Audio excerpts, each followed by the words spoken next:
Transforming a core premise into a compelling manuscript requires more than just your expertise, especially for my nonfiction writers. We must anchor our nonfiction in the same narrative tension that comes through in novels. So, by identifying the core conflict that is at the center of the concept we are bringing forth in our nonfiction book, we move beyond just delivering information and expertise, but we create a sense of urgency and a transformative journey that then secures our reader because they understand how they are going to transform as a result of reading your expertise. And that invites reader emotional commitment. So they're going to stick with you and trust you to take you on that journey. So I'm guessing you're watching this video because you have an idea for a book, you have years of expertise, and yet maybe you've started writing and it doesn't feel like it's really capturing what you want to. Maybe it's feeling a little bit flat or uninspired. So most nonfiction does not resonate with its readers or isn't as successful because it's delivering on information instead of focusing on the narrative tension and getting into the emotional subconscious body of our readers. Whoa, that sounds fun, doesn't it? So to fix this within your manuscript, yes, you might be teaching something or have a framework or some way to get the reader from A to B, but you've also got to incorporate storytelling. And within that storytelling, you've got to create the tension that is going to have a conflict that then builds towards a resolution. So hi, I'm Charlotte Chipperfield. I'm your story strategist. I'm an award-winning author, coach, and developmental editor, and I work with authors, leaders, and teams to really build and amplify your story. So let's break this down so that you can write the most impactful nonfiction book that brings more meaning into the world, connects with readers, helps shift them on a journey that they're looking to take. So let's start about like the illusion of information. So a lot of modern audiences are rejecting sort of like the how-to structure or anything that feels like overly performative. We're really at this point in time where we are all craving more authenticity and we want to learn from your wisdom.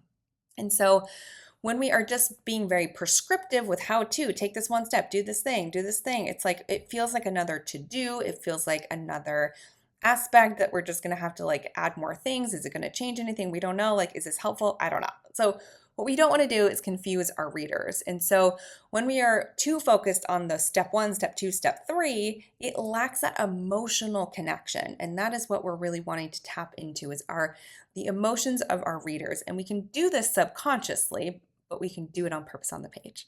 So while your expertise are incredibly important and they are how you build trust between your readers so that they know that you are the one to take them on the journey. So let's say you are a coach or you're a business leader and you're writing a business book that's going to help people transform the way you work with teams or how you manage, or you're going to help people understand how to make big changes within their lives if you're a coach. So yes, your expertise and your framework are really important and they are going to be at the center of your book. But what we need to do is not just make you the expert that's telling them what to do.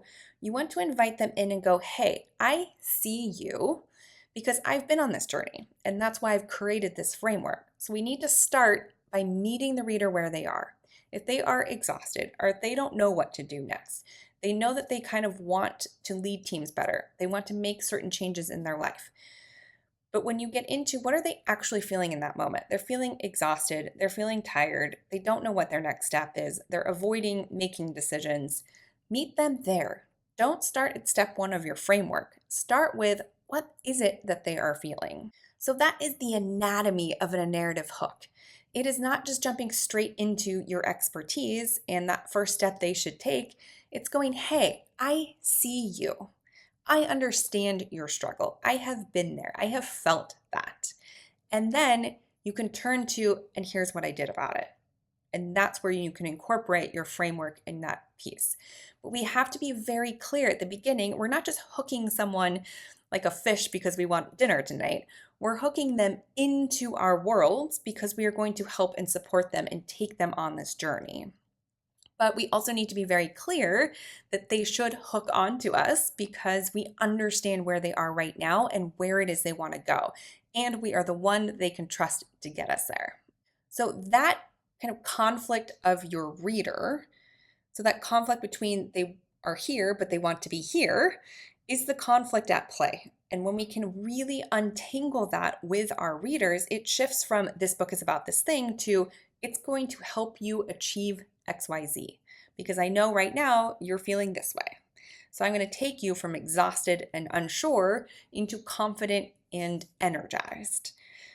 See there? That's the transformation of the before and after that they're going to experience from reading your book. So how do you actually engineer this when you're thinking about writing your book? So we've got the beginning and the end now.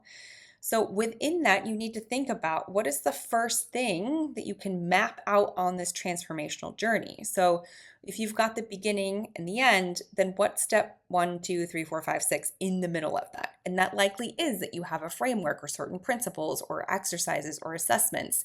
Again, if you're a coach or a business leader, you're thinking about all the different components they need to know to go from exhausted to energized.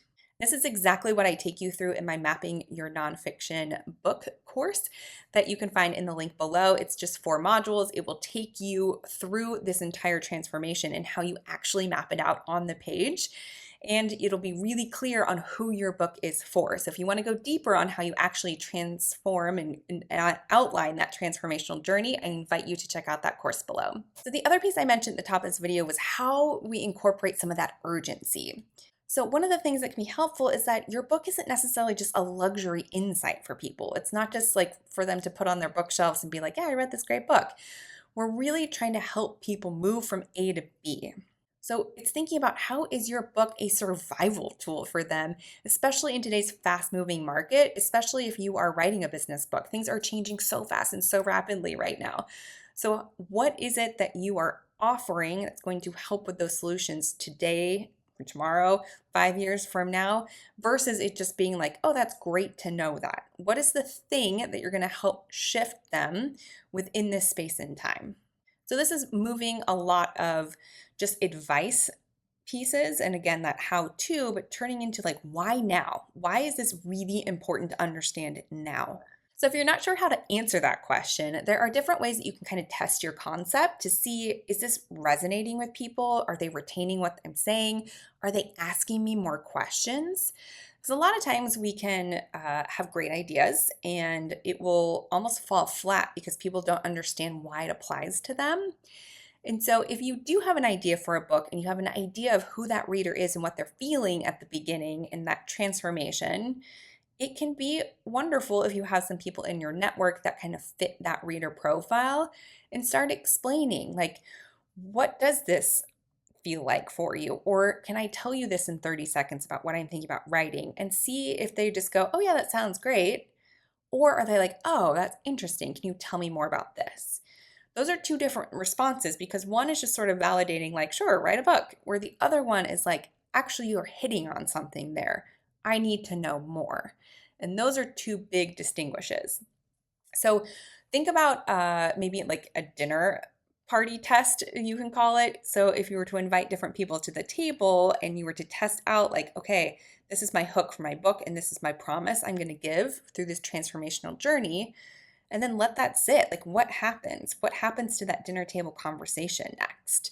That can be a great way to think about and stress test your ideas and see how they're going to be retained and resonate with readers. So this is not to say that your expertise don't play a really important role, because they do. And so your expertise is actually the meat in the middle of the book. And so when you know that transformation is really clear, it's going to be clear to you then where does your expertise slot into all of these different areas. So we're not just sitting there and again telling people how to do something. We're telling them like, hey, I experienced this problem. Here's a story about me experiencing it. And then I made this decision to do something differently and I tried this thing and this was the result. So it's a little bit of plug and play in that sense that you're looking at, there's an insight, here's a story about how I experienced it, and then here's a takeaway for you. So then you can start to have a little bit of a rhythm and a pacing as you are moving your reader from that beginning to end transformation. So this is what is involved in creating a really strong hook from your nonfiction book, because things have changed and the way that we're presenting information is really about how we are connecting to people through storytelling. And it's not just telling them what to do, but we are guiding them and approaching them with that storytelling aspect, but also that transformational journey. So it's thinking about both how do you hook people in with a very clear promise, but then also use storytelling, just like anyone writing fiction might, in order to show them what is possible and guide them on that journey. So I hope you found these tips helpful. And if you would like to check out my Mapping Your Nonfiction course, the link for that is below. And I hope these tips have helped you to really think about what your book, who your book serves, and kind of how you can hook them into that transformation that you offer. So be sure to like this video and subscribe to the channel. And thank you so much for being here. I will see you in the next video.